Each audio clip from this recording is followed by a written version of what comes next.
বিসমিল্লাহির রহমানির রহিম। হযরত সালমান ফার্সি রাদিয়াল্লাহু তাআলা আনহু থেকে বর্ণিত। তিনি বলেছেন, রাসূলুল্লাহ সাল্লাল্লাহু আলাইহি ওয়াসাল্লাম শাবান মাসের শেষ দিনে আমাদের মাঝে বক্তৃতা দিয়ে বললেন, হে লোকেরা!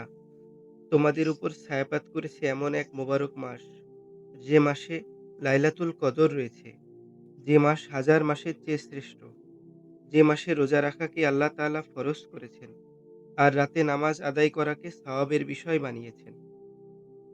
যে এ মাসে কোনো নফল আমল করল, সেজন্য অন্য মাসে ফরজ আদায় করল।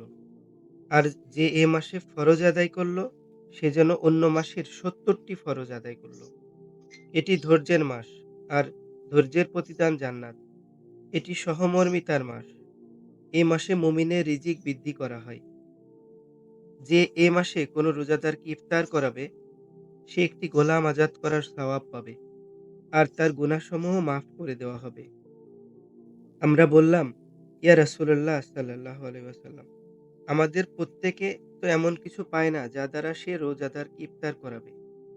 রাসূলুল্লাহ সাল্লাল্লাহু আলাইহি ওয়াসাল্লাম বললেন, আল্লাহ তাআলা এই সওয়াব তাকেও দান করবেন যে এক ঢোক দুধ পান করিয়ে বা একটি খেজুর দিয়ে বা এক ঢোক পানি পান করিয়ে ইফতার করাবে। আর যে ব্যক্তি রোজাদারকে তৃপ্তি সহকারে আহার করাবে, তার সকল গুনাহ মাফ করে দেওয়া হবে। তাকে তার প্রতিপালক আমার হাউস থেকে এমন পানি পান করাবেন, যার পর জান্নাতে প্রবেশ করা পর্যন্ত সে পিপাসার্ত হবে না। তাকে রোজাদারদের মতোই সওয়াব দান করা হবে, কিন্তু রোজাদারের সওয়াব কম হবে না। এ মাসের প্রথমাংশ রহমতের, দ্বিতীয় অংশ ক্ষমার এবং শেষাংশ জাহান্নাম থেকে মুক্তির।